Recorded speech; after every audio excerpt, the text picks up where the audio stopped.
temat kryptowalut, rozgrzany niesamowicie rynek. Popadłem w taki poziom lekkiej chciwości. Roller coaster finansowy, emocjonalny pojawił się u mnie i on co chwilę jest. Z panią, która ma ponad 70 lat i ona przeszła swoją metamorfozę finansową w tym wieku. No to jest petarda. I żebym ja zarobił, ktoś musi stracić i odwrotnie. Klasa aktywów, która da największy potencjał wzrostu. Dopiero ta karuzela się nakręca. Potencjał nie tylko jest w rynku kryptowalut. Brałem nawet kredyty inwestycyjne, opisuję to w książce. Coś, co buduje u nas poczucie winy. Najłatwiejsze działanie, które nasi widzowie mogą zrobić w najbliższych dniach. Pokonujesz samego siebie. Chciałem Ci podziękować. Na bazie tego my tworzymy ten kanał. Będziemy tam dla Was, będziemy mieli stoisko swoje kanału. Każdy z nas ma w pewien sposób jakąś tożsamość finansową wykreowaną. Potencjał jest, ale z drugiej strony bezpieczeństwo finansowe i te podstawy, których wielu jednak nie ma. Analizowaliście zakup domu. Dawid, ale moment, bo zapomniałeś o pewnych momentach. Tam na miejscu prawie 100 planerów będzie. Wartość tutaj 21 000 złotych.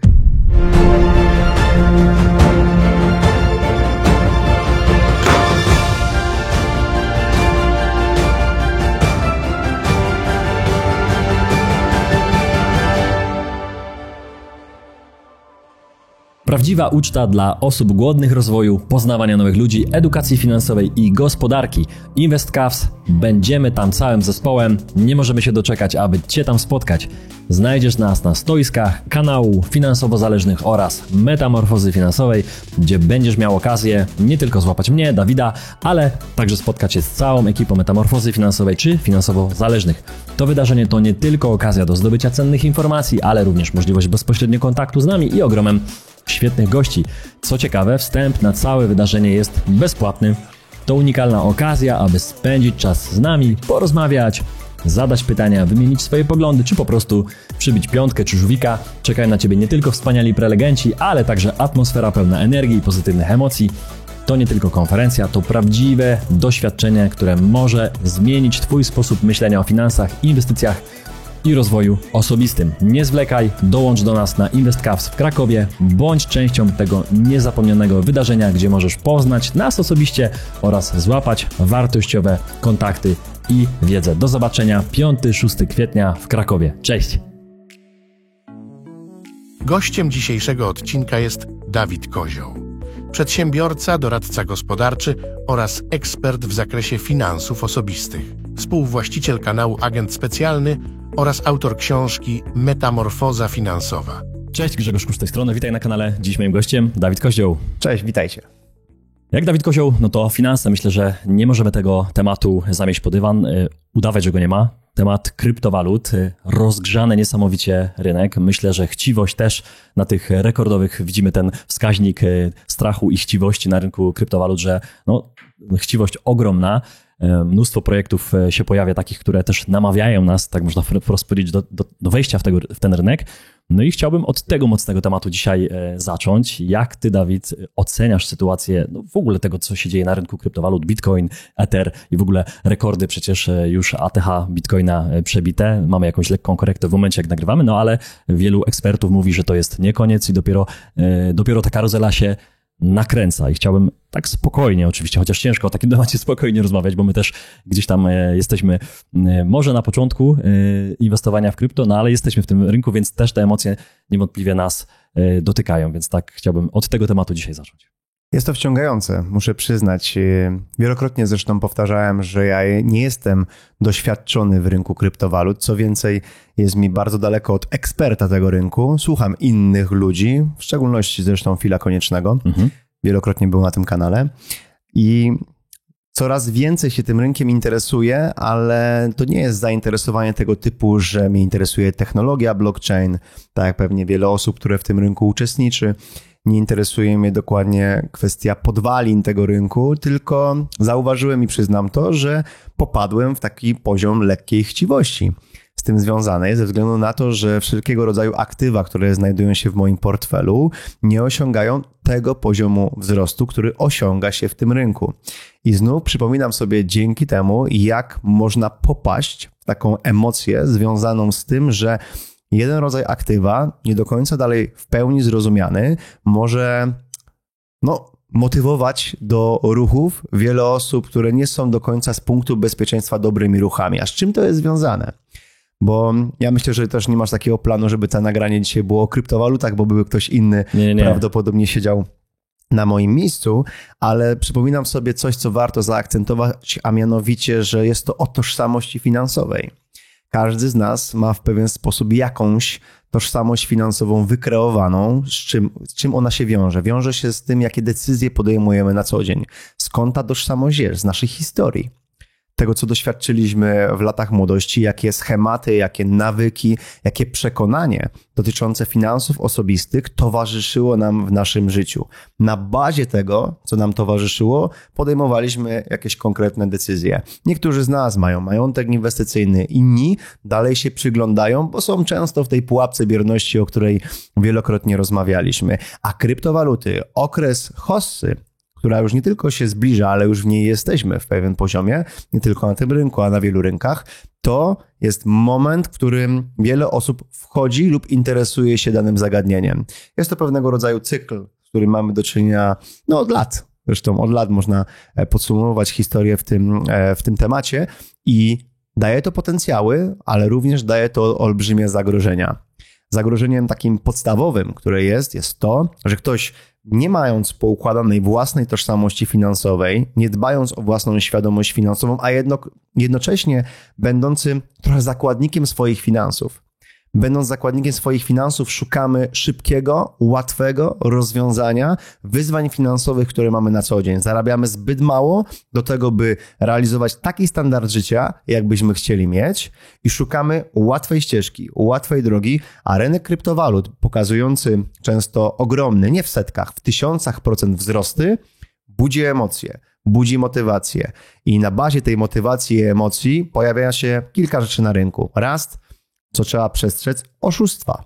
Oszustwa na coraz większą skalę. Czym większy jest hype z tym związany tego rynku i nieważne, czy macie jakiekolwiek kompetencje o tym, czy nie, tak być może na waszych Instagramach, Facebookach i innych social mediach pojawiają się ludzie, którzy wrzucają różnego rodzaju treści. O, zarobiłem dzisiaj $500. O, zarobiłem dzisiaj $1000. Widziałem dzisiaj rano 1500 czy 1300%, więc to faktycznie wyobraźnię rozbudza bardzo. Bo dla osoby, która powiedzmy zarabia $1000 w przeliczeniu oczywiście na złotówki miesięcznie i widzi, że ktoś z jego znajomych lub osób, które obserwuje, tyle kręci dziennie, to ta wyobraźnia w tym momencie zaczyna mieć miejsce. A tutaj pojawia się emocja, to ja też może coś z tym zrobię. I często na bazie braku jakiegokolwiek doświadczenia, jakiejś podstawowej wiedzy z tym związanej, podejmujemy jakieś konkretne ruchy. Często tracąc, ponieważ trzeba sobie jasno powiedzieć, że ten rynek kryptowalut w szczególności jest to gra o sumie zero.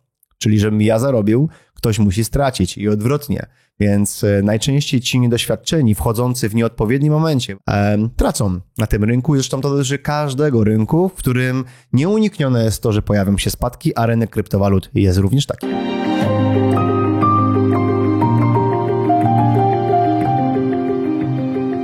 Każdy z nas rozumie zysk na swój sposób. Dla jednej osoby dodatkowe 10 zł nie będzie miało żadnego znaczenia, ponieważ ich wartość finansowa jest niska. Dla kogoś innego wręcz przeciwnie. Zwłaszcza jeśli znajdzie sposób, aby z 10 zł zrobić kolejne 10 zł. Jednak naprawdę o realnym i w pewien sposób prawdziwym zysku możemy mówić wyłącznie wtedy, gdy zestawimy go z inflacją. Dlatego zawsze minimalnie powinniśmy definiować zysk nominalny oraz zysk realny. Ważne, byśmy myśląc o zysku, potrafili te pojęcia od siebie odróżnić. Zysk nominalny to zysk pozorny, ale najczęściej tylko taki dostrzegamy i znamy. A ty, myśląc o zysku, myślisz o zysku nominalnym czy o zysku realnym? Bardzo ważny temat.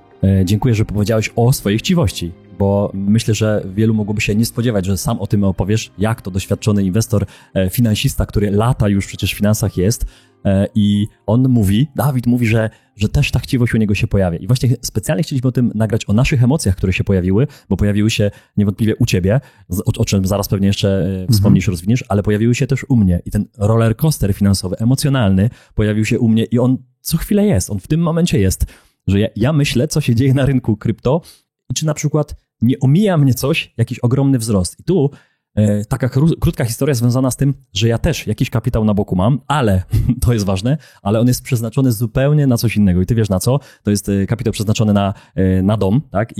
I planuję to już od długiego czasu, że to jest coś ważniejszego dla mnie, niż jednak wejście tym kapitałem w rynek, all in, tak, maksymalnie, że mógłbym ten kapitał dzisiaj powiedzieć, Dawid, no to jeśli tak rośnie, to idźmy i wrzućmy ten dom, to poczeka.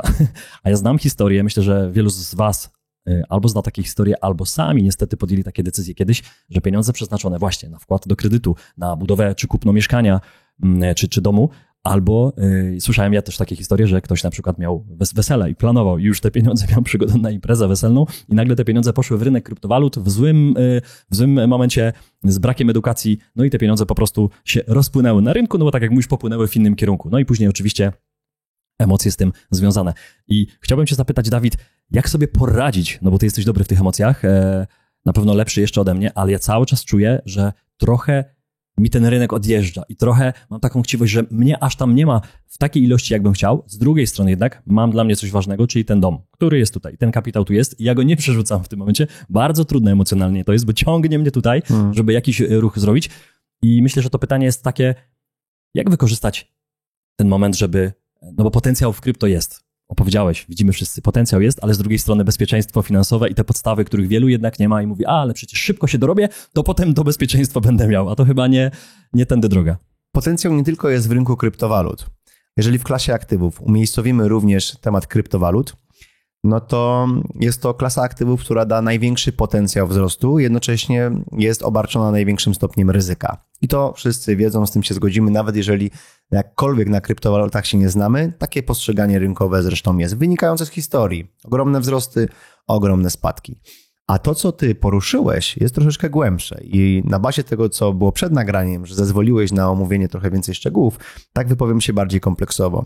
Z tym, czym ty się borykasz oraz twoja partnerka życiowa, to są decyzje finansowe dotyczące życia. Na jednej szali jest kwestia standardu życia, a na drugiej szali potencjał tego, co przyniesie przyszłość. Na bazie tej przyszłości finansowej, którą chcecie wspólnie budować, chcecie się wzbogacić. Jak każdy. To jest zupełnie normalne. I pierwszym krokiem, co udało nam się wspólnie zrealizować, zeszliście z tego poziomu standardu życia, bo analizowaliście zakup domu za X, tak, a dzisiaj kupujecie, jeżeli dobrze sobie liczę, za 60% tego X. Dokładnie tak. Czyli zmniejszyliście nakład finansowy, który dla was był pierwotnie czymś, co nie wyobrażaliście sobie, żeby było inaczej. Tak. Zrobiliście kierunek w dobrą stronę. Obniżyliście poziom tego, co na majątek bytowy chcecie przeznaczać. Z drugiej strony uwolniliście przestrzeń finansową, którą możecie zagospodarować gdzieś indziej. To gdzieś indziej, na przykład w majątku inwestycyjnym, powinno być, jak już wielokrotnie mówiliśmy, ulokowane w taki sposób, żebyście raz, dobrze to rozumieli, 2, czuli się z tym bezpiecznie, 3, dawało wam potencjał. Potencjał nieobarczony zbyt dużym ryzykiem, by nie mieć sytuacji, w której się znajdziecie w czymś, czego nie chcecie. Ci ludzie, którzy dzisiaj mówią, a jest ich wiele i znam ich prywatnie, którzy wchodzą w all-in, w kryptowaluty, 60, 70, 80% swojego kapitału, który posiadają, być może robią dobrze. Ocenimy to za rok, 2, 3, 5 lat.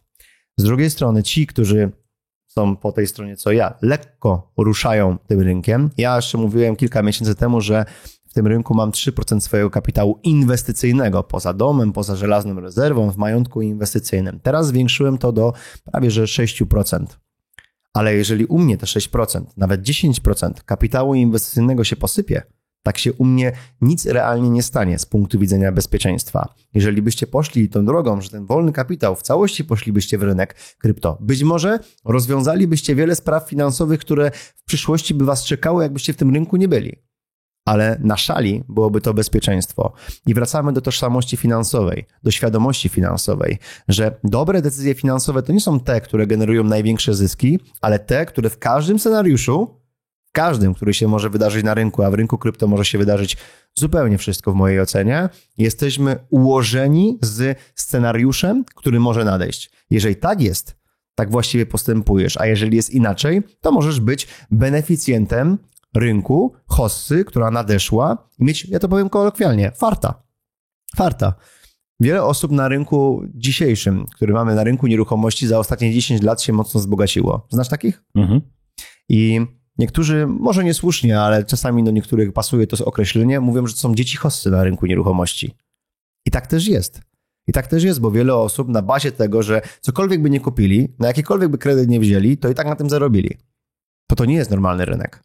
Rynek krypto jest podobny w tej rzeczy, tyle że baza dotycząca emocji mówi o tym, jeżeli nie mamy podwalin kompetencyjnych, że większość i tak straci, ponieważ wchodzi teraz, dziś, gdzie już jesteśmy po ATH, chociaż mamy lekkie spadki ostatnio, ale my jesteśmy po ATH i kupują dopiero teraz ludzie. Ulica w tym momencie się budzi. Na bazie tego, że w te kilka miesięcy osiągnęliśmy taki procent wzrostu. Wiesz, co się u mnie wydarzyło, jak ja zobaczyłem na portfelu w kilka miesięcy osiągnięcie 200% wzrostu?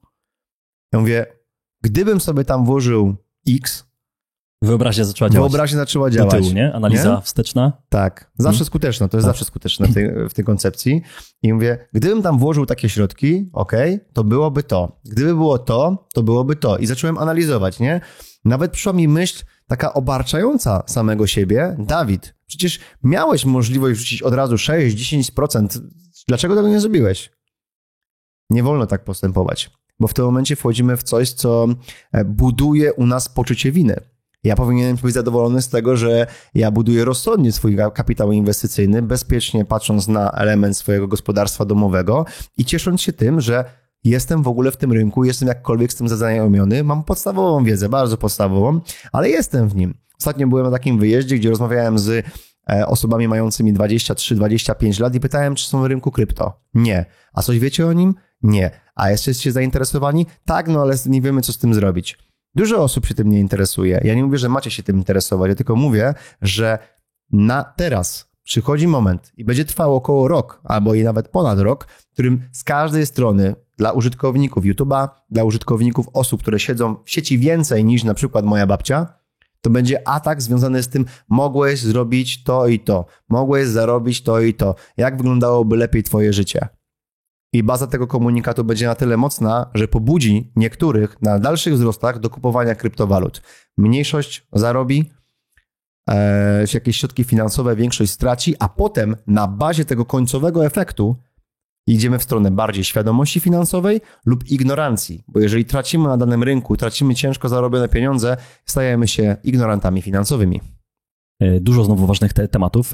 Ja myślę, że mogę wrócić do jednego, który też jest istotny, bo znowu pojawiają się skamy, czyli oszustwa, czyli kopie naszych kont, Dawida, moich, gdzie wygląda to, jakbyśmy to my do was pisali wiadomości prywatne związane z tym właśnie, żeby wejść w rynek kryptowalut. I zobaczcie, to się dzieje teraz, to się dzieje w momencie, kiedy jest hossa, kiedy jest chciwość, kiedy wszystko rośnie, kiedy pojawiają się, Dawid też wspominałeś przed chwilką, osoby, które zapraszają, chodźcie do mnie, ja wam powiem, co się będzie działo, ale tylko mi zapłaćcie.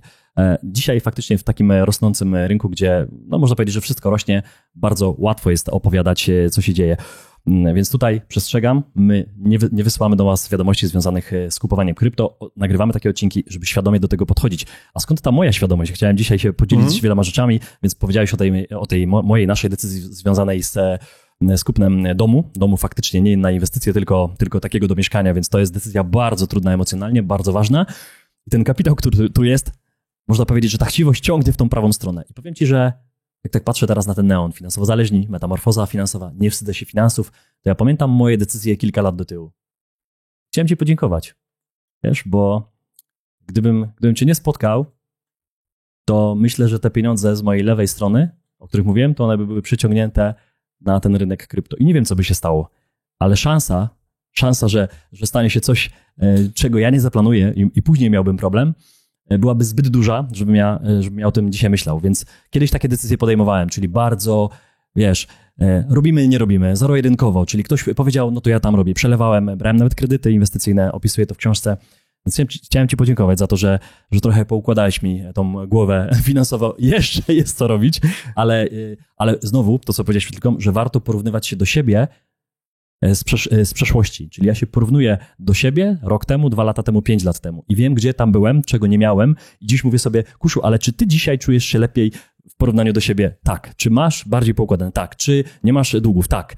Te wszystkie pytania dają mi taką pewność, że ja nie muszę dzisiaj porównywać się do kogoś, kto mi pokazuje, że zrobił 1000%, do kogoś, kto siedzi w kryptowalutach 16 godzin dziennie, bo nie mam takich kompetencji, żebym porównywał się na przykład do Phila, który siedzi w kryptowalutach 10 lat, który kilkanaście godzin dziennie to analizuje, no bo jak? Więc tutaj myślę, że do wszystkich tych, których ta chciwość dopada, warto pamiętać o swoich celach krótko- i długoterminowych i myślę, że warto do nich też przejść, jak sobie z tym poradzić, żebyśmy No z tą chciwością, która dzisiaj myślę, że jest tematem przewodnim, która wylewa się z tego Instagrama i nie tylko już są te wakacje naszych znajomych, które nas denerwują, jak jest zimno w Polsce, ale też te procenty, że ja zarobiłem 1000% czy 200% w ciągu dnia, a dlaczego ty nie zarobiłeś, dlaczego cię tam nie ma? Więc ta chciwość może nas zgubić i myślę, że warto pamiętać o tych krótko i długoterminowych celach. Jak, Dawid, od czego zacząć, żebyśmy nie popadli w ten cały pociąg, który jedzie i my musimy wsiąść, bo zaraz nam to wszystko odjedzie. Cały czas ten komunikat się pojawia. Bardzo mi miło, przede wszystkim na początek, za to, co powiedziałeś. I też pomyślałem sobie, zanim odpowiem na twoje pytanie, pomyślałem o tym, że my budujemy właśnie taki content. Wiesz, bo moglibyśmy tutaj budować content nie wiadomo jak bardzo specjalistyczny, nie wiadomo jak bardzo idący w profesjonalizm dotyczący danego składnika aktywów i wchodząc tam w szczegóły, starać się tutaj wymądrzać, tak to konkretnie powiem, a mi się bardzo podoba, że my budujemy content po prostu dla każdego. Content, który dociera pod strzechę i buduje coś, co ja tu mam obok siebie jako podstawę, na czym my nie zarabiamy, ale jednak określa podstawowe bezpieczeństwo gospodarstwa domowego, jak już powiedziałem o tym. Tak, to już powiedzmy. A mianowicie żelazną rezerwę. Jest to coś, co za chwilę omówimy, bo to jest Dawid, prezent. Zawsze o niej mówimy, a dzisiaj ona jest fizycznie, pierwszy raz. Jest fizycznie tutaj, nawet pojawia. Co tu jest? Tu jest złoto, które otrzymaliśmy od darczyńcy anonimowego do prezentu metamorfozy finansowej. Dolary, franki, złotówki, srebrne monety. No ogólnie to jest wartość tutaj 21 000 złotych. Przejdziemy o tego jeszcze na końcu, ale dlaczego o tym mówię? Ponieważ zauważ, że my budując taką informację, że warto mieć żelazną rezerwę, warto mieć bezpieczeństwo finansowe, to z jednej strony mówimy ok, bądź zabezpieczony, mówimy o podstawach finansów, ale jeżeli tu mamy częściowo ulokowane środki, to gdzieś indziej one nie pracują. Czyli my stawiamy w kontencie na poczucie bezpieczeństwa, na tą swobodę finansową, którą ty w pewien sposób przed chwilą emanowałeś. Mówiłeś o tym, że ty jesteś niewdzięczny za zyski, które osiągnąłeś dzięki naszej współpracy, bo taki komunikat od ciebie nie padł tutaj. Tak. Padł komunikat taki, że u ciebie jest mniej zmartwień finansowych. Tak, bo one były i ważniejsze jest, myślę, dla mnie to. Dla mnie ważniejsze dla człowieka w ogóle to jest ważniejsze. To jest spokojniejszy sen. Piramida Maslowa mówi o tym w podstawach, o poczuciu bezpieczeństwa. Ty to poczucie bezpieczeństwa nabywasz. Zresztą beneficjenci metamorfozy finansowej, konsultacji nabywają przede wszystkim na początku poczucie bezpieczeństwa. Dopiero potem jest kwestia finansów i ich ułożenia. Manifestuje się to dopiero w finansach później, ale wpierw jest to element związany ze świadomością i z podejmowaniem dobrych decyzji finansowych, ponieważ pracujemy na bazie tożsamości finansowej. To, co się u ciebie kształtuje, to jest tożsamość finansowa. Ty już prędzej zrobisz taki ruch niż taki, bo ten jest dla ciebie korzystny i to rozumiesz, a ten jest niekorzystny, już to rozumiesz. I to chciałem powiedzieć na początku, bo to budziło mnie dobre emocje, budziło mnie takie działanie, że no powiem, czasami mi się nie chce, czasami myślę, kurczę, tej roboty już jest naprawdę za dużo, tych nagrywek jest niemało, nagrywamy kolejny moduł emerytury, gdzie jest naprawdę to poważny moduł, jest tam tego bardzo dużo, kolejny bezpłatny moduł, no ale właśnie na bazie takiego komunikatu, który otrzymałem teraz od ciebie na wizji i również tego, co dociera do mnie, do ciebie, to ja wiem, że warto i dlatego warto to kontynuować. Odpowiadając teraz na twoje pytanie, które zadałeś w kwestii celów krótkoterminowych i długoterminowych, no tak, do samego zagadnienia celów warto podejść w taki oto sposób, jak teraz powiem. A mianowicie, każdy z nas dobrze by miał bardzo ambitne cele długoterminowe. Takie cele długoterminowe, które budzą w nas niesamowitą emocję.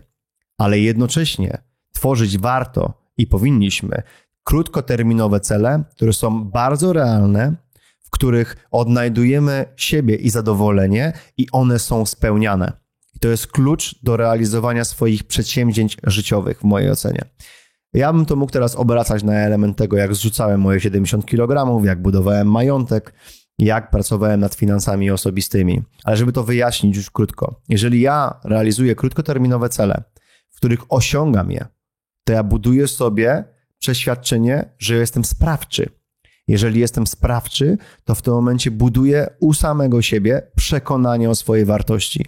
Przekonanie o swojej wartości buduje moje przekonanie o tym, że mogę coś robić, buduje się pewność siebie, jestem zupełnie na innym luzie. Jeżeli ja tego nie mam i nie podejmuję takiej refleksji, nie podejmuję takich działań, to ja nie wiem, czy jestem sprawczy. Nie wiedząc, czy jestem sprawczy, nie daję sobie przestrzeni na długofalowe, ambitne cele. Dlatego one, te małe, krótkoterminowe cele definiują to, jak ty się czujesz sam ze sobą nieraz. Dlatego to jest bardzo ważne. I to w finansach, i to w życiu prywatnym, i to w biznesie, w zdrowiu, jakkolwiek, jesteś sportowcem, jakkolwiek, to jest bardzo ważne mieć poukładane. Z drugiej strony, te długoterminowe cele powinny być na tyle ambitne, że dla większości ludzi one nie wydają się realne. Ty, przewracając na taki prosty temat, chcesz być wśród gwiazd, wydaje się to być nierealne, ale nawet jeżeli tam nie dotrzesz, to jeżeli obrałeś taki kierunek, to będziesz nad koronami drzew. I to jest wystarczające. Ale na bazie tych krótkoterminowych celów, tych małych celów, dajesz sobie przestrzeń do tego, by być dalej ambitnym. Dajesz sobie przestrzeń do tego, żeby działać dalej, ponieważ masz większą wiarę w samego siebie. Jak to powiedział Walkiewicz, nie ma większego kapitału niż wiara w własne możliwości. I to w finansach, w zdrowiu, w biznesie, w czymkolwiek. Na bazie tego my tworzymy ten kanał. Na bazie tego my tworzymy metamorfozę finansową. Na bazie tego realizujemy konsultacje finansowe. Na bazie tego robimy teraz niesamowite wydarzenie razem z Marcinem Wenusem i innymi organizatorami InvestCavs. 5-6 kwietnia, nie? Zresztą gdzie będziemy zaraz mówili, co tam wręczamy, kiedy i tak dalej. Mamy takie zadanie oddziału marketingowego. Więc krótkoterminowe cele dają nam przestrzeń do tego, żeby lepiej rozmyślać o samym sobie. A lepsze rozmyślanie o samym sobie daje przestrzeń do tego, żeby być bardziej ambitnym. To całość tego, co powiedziałem, składa się na twoje życie. Jeżeli ty odpowiednio postępujesz w jednej i drugiej materii, tak nie tyle, co pokonujesz innych, jak to mówią, pokonujesz samego siebie. Czyli to porównanie do tego, gdzie byłeś, a gdzie jesteś, jest na bazie tego, że ty wygrywasz sam ze sobą i czujesz się coraz lepiej. I tak myślę o krótkoterminowych i długoterminowych celach. Jest to bardzo ważne. Często jest tak, że ludzie w ogóle nie wyznaczają celów. Jak się mówi o celach, to myślą o tych finansowych, one też są fajne. Ja nie widzę w tym nic złego, ale to może być w czymkolwiek. Czy ty w ogóle, teraz taka refleksja mi zaszła, czy podejmujesz jakieś myślenie o celach, nie tylko finansowych, czy rozpisujesz sobie te cele, czy sobie je stawiasz, czy je zapisujesz. Ważne sobie je zapisać. Czemu? Wielokrotnie sam siebie oszukiwałem, bo dawałem sobie konkretny cel, nie zapisując go, przecież ja nie muszę, ponieważ ja to zapamiętam, tak? To jest bardzo, bardzo typowe było u mnie. A następnie podsumowywałem swoje działanie w ramach tego celu. Uwierzcie mi, umysł spowoduje taką sytuację, w której usprawiedliwimy wszystko. A czego nie usprawiedliwiać tak łatwo? Tego, co zapisane. Tego, co napisane na kartce. Kartka przyjmuje to, co dajemy jej, ale potem możemy dawać jakieś porównanie. Daliśmy cel, w liczbach najlepiej wyrażony. Jeżeli w liczbach, to z liczbami się tak łatwo już nie dyskutuje. Dzięki temu sprawdzamy samego siebie. Ale co jeszcze kończąc ten temat celów, te cele krótkoterminowe muszą być takie, żebyśmy je częściej realizowali niż nie realizowali. Żeby one nie były nad wyraz ambitne. Ponieważ jeżeli zrobimy to odwrotnie i w tych celach krótkoterminowych nie odnajdziemy sobie efektywności, nie odnajdziemy sprawczości, to odnajdziemy przeciwstawną emocję tego, a mianowicie, że nie nadajemy się do niczego. Wiele osób to ma. Daje sobie krótkoterminowe cele na tyle ambitne, do których nie dochodzi i co chwilę jest niezrealizowane. Przez to ta wiara w samego siebie idzie tak nisko, że już pal licho w ogóle nasze działanie, lepiej siedzieć przed telewizorem, włączyć sobie piwko, zjeść lody i zgrubnąć 50-70 kg. Łatwo mówić, ale zrozumiałem, bo szczególnie zgadzam się z tym zapisywaniem celów na kartce, wracaniem do tego, rozpisywaniem tego też poza finanse, bo często właśnie jak jest pytanie o cele, to ludzie myślą, ile chcę zarabiać, ile chcę mieć na koncie, czy żelazna rezerwa. I a propos żelaznej rezerwy, to tak jak powiedziałeś, że kwestia inwestowania to jest ten drugi punkt i często jak do mnie ludzie piszą, Kuszu, w co inwestować, to ja pytam, a ile masz pieniędzy? Nawet mówię, ile masz na koncie, czyli jakbyś dzisiaj przestał zarabiać, to ile miesięcy jesteś w stanie żyć na takim samym poziomie? I ludziom to otwiera głowę. Wielu z nich ma bardzo mało, coraz więcej na szczęście po naszym programie. My dalej jesteśmy w bańce informacyjnej, bo nie oglądają nas miliony osób, niestety, jeszcze, w sensie tej metamorfozy finansowej. Myślę, że to wszystko przed nami, ale coraz więcej osób widzimy po całym konkursie, po tych komentarzach, po grupie na Facebooku, jak zmieniacie swoje finanse, więc to jest niesamowita zmiana i później kolejnym etapem jest inwestowanie. Najpierw poukładać, żeby spokojniej spać, tak jak Dawid mówiłeś, Dawid, było już o celach, czyli wiemy, można powiedzieć, że to jest teoria. Często nasi widzowie, i też to dajemy, pytają o praktykę. Więc jaki jest konkretny może pierwszy cel, co trzeba zrobić, jak się ustawić do tego rynku, jak zrobić dobre decyzje finansowe? No one przed nami, mówimy o hoście, mówimy o tych działaniach, mówimy o żelaznej rezerwie. Każdy gdzieś jest w którymś miejscu, ale co zrobić? Obejrzeć odcinek, jak te cele ustawiać, może jak jest pierwsze możliwe, najłatwiejsze działanie, które nasi widzowie mogą zrobić w najbliższych dniach? Na to pytanie nie jest taka łatwa odpowiedź, dlatego że, tak jak powiedziałeś, każdy ma inną sytuację i w zależności od tej sytuacji warto inne ruchy podejmować. I to, co warto zauważyć już w tym punkcie, wiele z nas jest zabieganych. My nie mamy czasu na analizy, na jakieś potężne edukacje, nie mamy czasu na to, żeby zagłębiać się w niektóre zagadnienia. Z tym, że w tych celach krótkoterminowych warto dawać sobie takie punkty, które będą dobrą inwestycją do naszej tożsamości finansowej, do naszej świadomości finansowej. I te przestrzenie są na dwa, można podzielić. Pierwsza to jest ta, którą ja sam w zaciszu własnego domu robię i dzięki temu buduję lepszą świadomość finansową, a na bazie lepszej świadomości finansowej podejmuję lepsze decyzje finansowe. Nie tylko w kwestii inwestycji, nie tylko w kwestii bezpieczeństwa, o której mówiliśmy, ale nawet w kwestii zawodowej. Ile jest takich sygnałów, których ja otrzymuję, że na bazie tego, że mówimy o tym, żeby iść po podwyżkę i tą podwyżkę odpowiednio negocjować, że to się realizuje, ponieważ ten strach się wyłączył, a ja zrobiłem ten konkretny ruch. Tych decyzji tam jest znacznie więcej, czyli są takie obszary, które ja sam potrzebuję zrobić w zaciszu własnego domu. I te obszary są najtrudniejsze, ponieważ potrzebujemy mieć do tego motywację, potrzebujemy się zmobilizować, a często nas coś rozprasza. Raz, że fajnie jest, jak kiedyś nagrywaliśmy o pułapce bierności, oglądać taki materiał, wyłączyć następny, przełączyć się na wojnę teraz, z wojny się przełączyć na coś innego, a co tam politycy głupiego ostatnio mówili, przełączamy się, a następnie lądujemy po takim dniu w sytuacji, w której jemy posiłek, oglądając Netflixa, czyli coś jeszcze innego, a następnie idziemy spać, a od rana idziemy znów w wojnę, finanse. Rozumiesz, to jest powielanie cały czas tej samej treści. Więc tutaj trudno jest to w tej praktyce, żeby zrealizować coś konkretnego w zaciszu własnego domu. Raz, że musimy wiedzieć co, a żeby to wiedzieć, to musimy wiedzieć, gdzie jesteśmy. Nie wiemy tego, jeżeli nie analizujemy tego na co dzień, więc pozbierać te myśli. Idealne? Metamorfoza finansowa, bezpłatna platforma edukacyjna, zresztą właśnie w tym celu powołana, żebyś sam się odnalazł we własnych finansach. Bo czym innym jest metamorfoza finansowa, jak nie odnalezieniem właśnie tego, co właściwe w własnych finansach dla osób, które nie mają ich poukładane, bo nie mogli mieć, bo nikt tego nie nauczył. I to jest taki pierwszy krok. Jeżeli jesteśmy za nim, jesteśmy po metamorfozie finansowej, czy z planerem, czy nie, to już jakieś podstawy mamy. Wiemy, co to jest budżet domowy. Jeżeli realizujemy go, to dobrze, a jeżeli nie, zastanów się nad tym, dlaczego go teraz nie realizujesz, jeżeli dostałeś te kompetencje. Wiesz, jak zarządzać majątkiem. Realizujesz zarządzanie majątkiem, tak jak ja, co kwartał podsumowujesz, rezerwa, majątek bytowy, majątek inwestycyjny, patrzę, jak on się układa i decyzje podejmujesz, czy tylko obejrzałeś i nie robisz tego, czy jesteś z planerem, czy nie, to jest obojętne. Majątek, kolejna, mamy już kwestię długów, to jest kolejny moduł. Miałeś długi, pracujesz nad nimi, czy nie pracujesz? Płacisz dalej raty, ale nie myślisz o wcześniejszej spłacie. Czy te osoby, które nie mają długów, ten moduł ich nie dotyczy. Kwestia bezpieczeństwa. Zrobiłeś sobie ankietę dotyczącą bezpieczeństwa. Świetnie, podjąłeś jakiś krok. To teraz pytanie. Czekasz na apteczkę finansową, która niedługo będzie przez nas wypuszczona. Zresztą już tutaj jest gdzieś widoczna. Może się jakaś przebitka pojawi. Jeszcze jej nie wypuściliśmy, bo czekamy na konkretny, dobry moment, bo jeszcze robimy poradnik do tego, taki kompleksowy. I czekasz na to, czy już zrobiłeś we własnym segregatorze, bo przecież miałeś to tak zrobić. Gdzie jesteś w tej kwestii? Jeżeli jesteś już po wszystkim, to działa, funkcjonuje, to przed tobą jest kolejny krok. Kolejny krok własny, który będziesz mógł zrobić znów z własnego zacisza domowego już niedługo, ponieważ kolejny moduł metamorfozy finansowej, planowanie emerytalne, dokładnie emerytura, startuje początkiem kwietnia. InvestCaps, będziemy już tam to ogłaszali i będzie ten moduł dostępny. To robisz sam. Ale co możesz zrobić z innymi? Zainspiruj się innymi. Przez to zresztą jesteśmy na InvestCaps. 5-6 kwietnia, jedna z największych konferencji dotyczących inwestycji, dotyczących finansów w Krakowie, w AIS-ie. Bilet zupełnie bezpłatny, link jest poniżej, do którego macie dostęp. W ramach tego jednego dnia, 2 dni, odbywa się tyle aktywności, że ten harmonogram u mnie to jest od 8 rano do 21 codziennie zapchany. Pierwszego dnia, w piątek, będzie troszeczkę luźniej, ale mamy już kilka nagrywek. Z tego co wiem, mamy w ogóle, to jest ciekawe, powiem to tutaj już, bo będziecie to widzieć.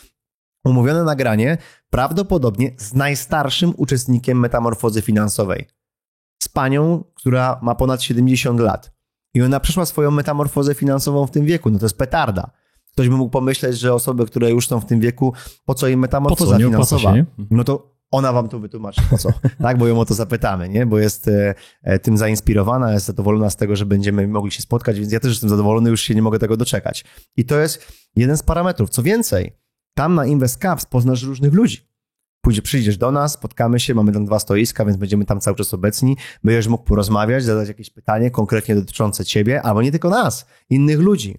Tam na miejscu prawie 100 planerów będzie przez 2 dni dostępnych. Będą jeden dzień będą w specjalnych koszulkach, gdzie będzie widać, że to są oni. Możecie do nich podejść, nawet jeżeli nie macie tego planera, zagadać, zapytać. Czyli działania samemu to jest jedno, drugie inspiracje zewnętrzne, które możesz bezpłatnie w tych dniach zrealizować. Co więcej, 6 kwietnia mamy dość ciekawe, fajne wydarzenie, ponieważ o 11 będziemy mieli przyjemność poprowadzić wspólnie ja, ty oraz Cezary Głuch, poprowadzić debatę. Tak? Metamorfoza zaczyna się w głowie, czy rozpoczyna się w głowie. Będziemy mówili o mentalu. Tam będzie rozdanie tych nagród, o których mówiłem. Żelazna rezerwa, ponieważ w konkursie metamorfozy finansowej były 3 nagrody przewidziane. Pierwsze miejsce, równowartość żelaznej rezerwy minimum 21 000. Mamy to w złocie, w srebrze, w dolarach, w frankach. Zobaczcie tych ludzi, tych planerów finansowych, możecie z nim porozmawiać. Te osoby, które wygrały te metamorfozy. Dzięki temu, jeżeli będziecie mogli porozmawiać z tymi ludźmi, dotknąć ich, pogadać, a jak ty przyszedłeś, to jak mentalnie to pokonałeś. To jest właśnie inspiracja zewnętrzna. I na bazie własnego działania, ale nie tylko edukacji, faktycznego działania plus inspiracji zewnętrznej, to jako całość, to jest budowanie większego poziomu świadomości finansowej w praktyce. Uzbrajasz się w tarczę, która jest w tej tożsamości finansowej u ciebie i na bazie tego rozwijasz się dalej. Tak ja rozwinąłem się, ponieważ w tej rynku aktualnie kryptowaluty, bo od tego zacząłeś, dopiero w tamtym roku zacząłem uczestniczyć, z tego co pamiętam, w październiku, czy we wrześniu. Wcześniej nie uczestniczyłem, chociaż w finansach jestem 10 lat. I ja nie mówię, że to jest dobry ruch, zły ruch. Ja dzięki temu mogę coś o tym powiedzieć. Rozumiem te emocje, które są w tym rynku. Na bazie tego, że rozumiem te emocje, lepiej sam sobą zarządzam. Co robić? Być aktywnym. Być aktywnym. Dobrze, że powiedziałeś o InvestCaps, bo widziałem te emocje, które się tu pojawiły, bo to jest jakieś marzenie, to jest realizacja marzenia, to jest aktywność nasza również, bo przecież w tamtym roku byliśmy na Cavsach, ale byliśmy, można powiedzieć, bierni, bo nie zrobiliśmy wcześniej aktywności, która pozwoliłaby nam, można powiedzieć, tam zaistnieć, tak to ładnie powiedziałem politycznie, dyplomatycznie bardziej, ale nasza cała aktywność, działalność, tak bym to powiedział, przez cały rok sprawiła, bo mieliśmy marzenie też nasze, długoterminowy cel, tak to trzeba powiedzieć, i przez ten cały rok robiliśmy krótkoterminowe cele, małe, sprawiające, że w tym roku będziemy mieli przygotowane dla was coś więcej. O tym wszystkim powiedział Dawid, nie o wszystkim, bo jeszcze będzie więcej rzeczy, więcej elementów. Co ja chciałem powiedzieć, że środowisko, bo często słyszę, już coraz rzadziej, ale jeszcze słyszę, że ja nie mogę tego zrobić, bo ja żyję w jakimś miejscu, gdzie ludzie mnie nie wspierają. Czasami to jest rodzina, czasami jest to środowisko w pracy, czasami są to znajomi po pracy, czasami jest to partner najbliższy czy partnerka. Rozwiązanie jest jedno. Iść w inne środowisko, chociaż na 1 lub 2 dni. Jest to piątek, jest to sobota. Jeśli ktoś może, to warto być w 2 dni, bo pojawi się tam kilka do nawet kilkunastu tysięcy osób przez te 2 dni. Ja tam byłem już chyba 3 razy i wiem, że to jest niesamowita fala takich ludzi, którzy myślą podobnie, którzy chcą się rozwijać, którzy chcą bardziej przekierowywać te pieniądze w tym dobrym kierunku, a nie tylko je wydawać, nie tylko iść do galerii i wydawać pieniądze, bo to jest częste, ten konsumpcjonizm. Także tam jest odpowiednie środowisko. My całą ekipą będziemy już od czwartku do niedzieli przez te 4 dni będziemy nie tylko się uczyć, bo sami też się nauczymy od innych, ale przede wszystkim dawać wam to światło finansowe w postaci nie wstydzę się finansów, w postaci rozmów, czasu. Będziemy tam dla was, będziemy mieli stoisko swoje kanału, stoisko metamorfozy finansowej i finansowo zależnych. Także będzie się działo, no i będzie coś jeszcze. Tak, no jeszcze w trakcie soboty będzie gra metamorfozy finansowej, do której można dołączyć, czyli w trakcie tego dnia będą konkretne zadania. Tak. Potem wieczorem po wywiadzie, który będziesz prowadził z panem... Z byłym ministrem finansów, z panem Grzegorzem Kołotko. Taką rozmowę mamy zaplanowaną. Na wieczór sobotni. Tak, po nim będzie jeszcze rozdanie nagród z tej gry tego konkretnego dnia. Więc tak podsumowując, w piątek 2 stoiska i w sobotę również są 2 stoiska dostępne na pierwszym piętrze agenta specjalnego, na parterze metamorfozy finansowej i w piątek będziemy dostępni na rozmowy na tych stoiskach. Będziecie mogli nas tam znaleźć, ponieważ będziemy tam obecni. W sobotę o 11 będzie ta debata. Trader21, Grzegorz Kusz, Dawid Kozioł. Metamorfoza finansowa rozpoczyna się w głowie. Po niej od razu będzie rozdanie nagród dotyczących tego konkursu, który był od września, metamorfozy finansowej, do której zgłosiło się 1400 coś osób. W tym momencie zresztą kapituła podejmuje decyzję, kto ma wygrać, tak? Bo to my tego nie wiemy, ale my już kasę mamy, my tak? My wiemy, jakie będą nagrody. Tak, my mamy nagrody już. Zresztą na końcu tego odcinka zobaczcie, kto sponsorował te nagrody, bo trzeba to również pokazać. Nie my we dwójkę, więc trzeba wykazać tych, którzy sponsorowali te nagrody. I kolejno, w tym dniu, jak będzie ta gra, również będziemy dostępni na stoiskach. Wieczorem będzie wywiad, który będziesz prowadził, a po niej będzie rozdanie nagród tej gry tego dnia. Wszystkie szczegóły są w linkach poniżej filmu. Zapoznajcie się z tym, jeżeli macie ochotę spotkać mnie, Grzegorza, całą naszą ekipę planerów finansowych na tym bardzo fajnym wydarzeniu i to bezpłatnym, bo to jest bardzo ciekawe. Tak po prostu bądźcie tam z nami. Dawid, ale moment, bo zapomniałeś o pewnych momentach. No tak. Jakie to momenty? No, pochwal się. Dobrze, ja się pochwalę. Dla tych wszystkich, którzy wytrwali, tutaj na sam koniec jest wisienka na torcie, która jednak na tym torcie powinna być, czyli podczas tej imprezy na InvestCavs w Krakowie będzie premiera mojej książki, która nazywa się Momenty i to są najpiękniejsze, najtrudniejsze, najważniejsze momenty z mojego życia do tej pory. No i to jest dużo tam emocji i czasu włożyłem, także będzie premiera książki, będzie można ją odebrać. Zapraszam, będzie na pewno ciekawie. Także to też będzie element Cavsów zaplanowany, więc 5-6 kwietnia w Krakowie widzimy się. Do zobaczenia. Dzięki wielkie. Cześć.